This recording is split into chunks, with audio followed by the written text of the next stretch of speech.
Sesaat kemudian, salah satu anggota dari tim lain yang bernama Kusonoki datang ke tempat itu dengan keadaan yang sudah terluka parah. Ia lalu memberitahukan kalau tim mereka yang berjumlah 40 orang sudah dikalahkan oleh 3 bangsawan vampir yang ada di balai kota. 20 orang dari mereka sudah dibunuh, sementara yang lainnya dijadikan sebagai sandera untuk memancing Guren datang ke sana. Setelah memberitahukan itu, Kusonoki pun menghembuskan nafas terakhirnya. Walaupun sudah tahu kalau itu adalah sebuah perangkap, Guren tetap memutuskan untuk pergi ke sana menyelamatkan rekan-rekan mereka yang sedang disandra. Dan target mereka selanjutnya adalah vampir bangsawan yang bernama Crowley. Sementara itu, tampak Crowley bersama 2 vampir bangsawan lainnya yang sedang berada di balai kota. Mereka adalah 3 vampir bangsawan yang disebutkan oleh Kusonoki sebelum kematiannya. Setelah mengamati senjata mustika pengutuk milik prajurit pembasmi iblis yang dibunuhnya, Crowley pun sangat penasaran dari mana manusia mendapatkannya. Sebab senjata itu bisa melukai dan bahkan membunuh para vampir. Ia lantas sangat yakin kalau ada seseorang yang telah membocorkan informasi mengenai para vampir kepada manusia. Dan orang itu pasti vampir bangsawan yang berpangkat cukup tinggi. Di lain sisi, tim Makoto dan Shinoa masih menunggu kedatangan tim yang lain untuk bergabung bersama mereka. Tak lama kemudian, tim yang dipimpin oleh Aihara datang ke tempat itu. Terlihat wajah kesedihan di antara mereka semua.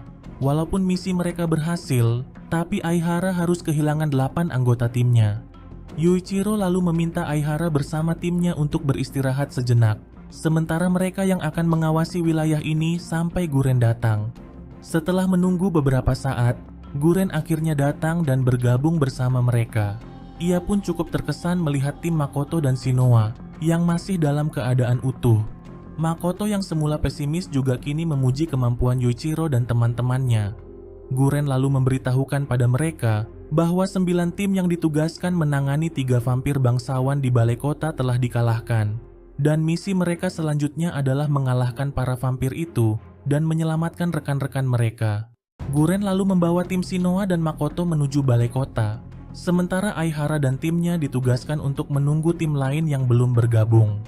Tak lama setelah kepergian mereka, satu tim lagi kemudian datang untuk bergabung bersama Aihara. Pada waktu yang bersamaan, helikopter yang membawa para vampir juga berdatangan dan langsung mengepung mereka. Mika juga ada di antara para vampir tersebut. Serangan dadakan itu seketika membuat Aihara dan semua prajurit pembasmi iblis yang bersamanya dapat ditaklukkan dengan mudah. Menyadari jika mereka sudah kalah, Aihara lalu meminta rekan-rekannya untuk menjalankan kode 284. Mendengar itu, mereka kemudian menggigit pil racun yang sudah ditanam di dalam mulut mereka, yang seketika membuat mereka semua tewas di saat itu juga.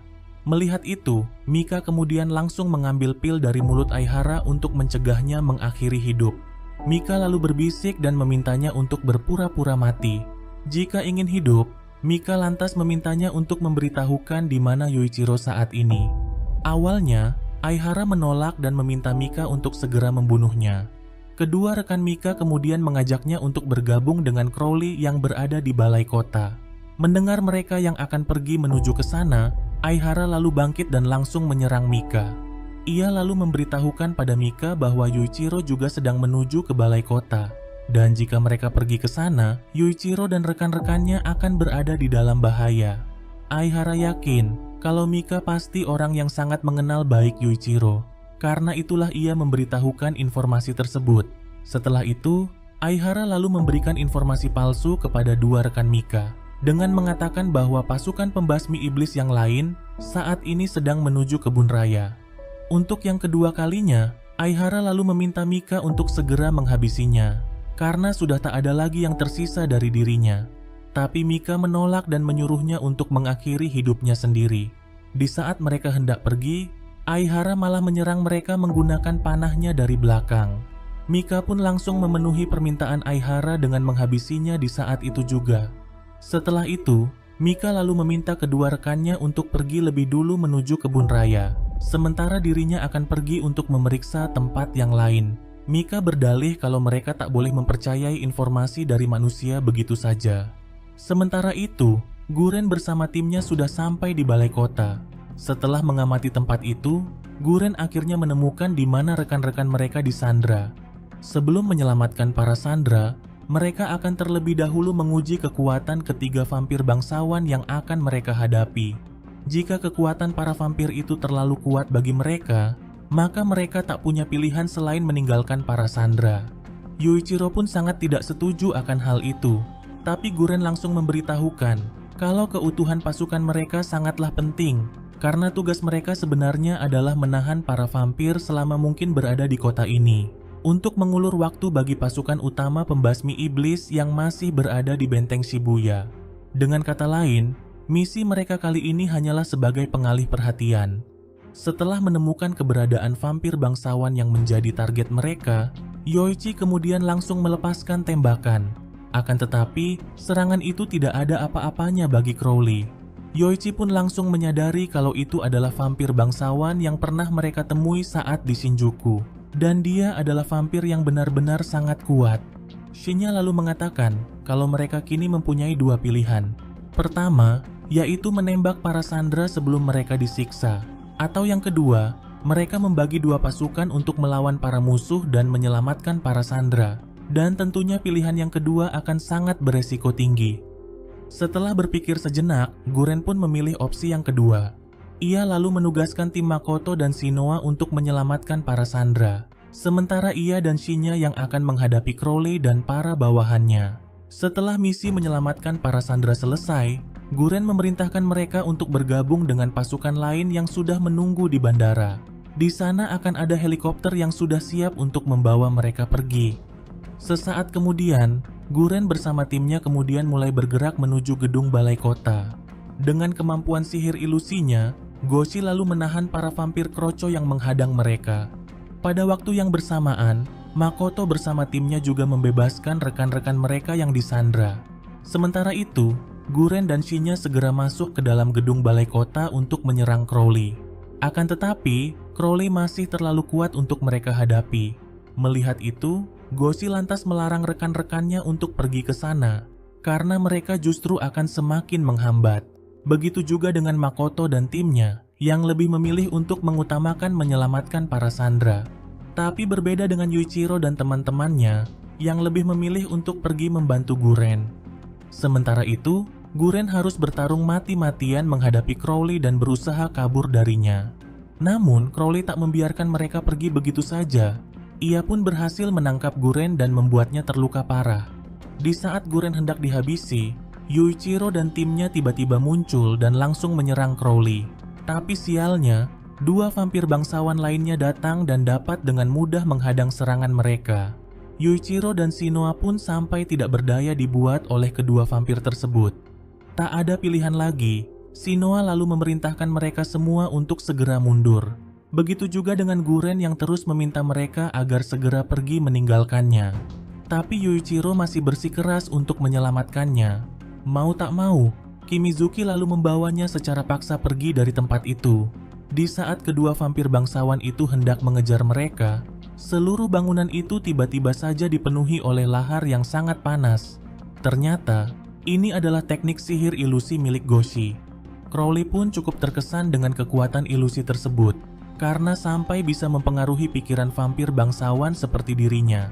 Para rekan-rekan Guren kemudian coba menyerangnya, akan tetapi tak ada satupun dari mereka yang berhasil mengenainya. Bahkan, Crowley dapat dengan mudah menghancurkan ilusi tersebut.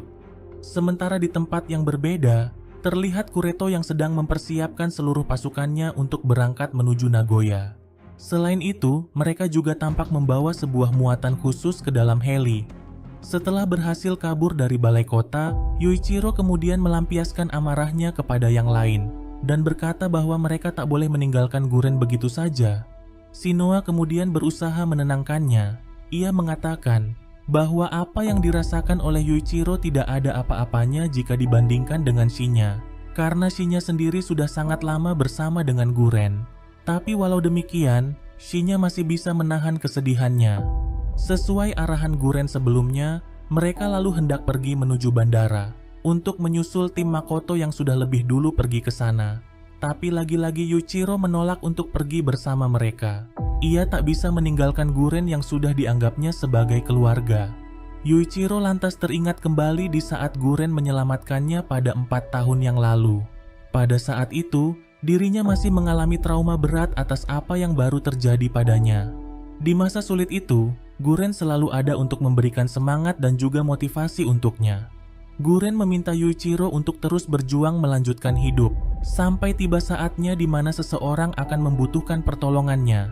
Dengan begitu, hidupnya akan jauh lebih berarti. Setelah mengenang semua itu, Yuichiro lalu memutuskan untuk pergi menolong Guren. Ia kemudian memakan 2 pil doping untuk menambah kekuatannya.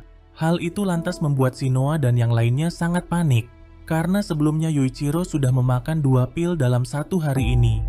Apa yang mereka takutkan pun akhirnya benar-benar terjadi. Yuichiro tiba-tiba muntah darah dan akhirnya terjatuh.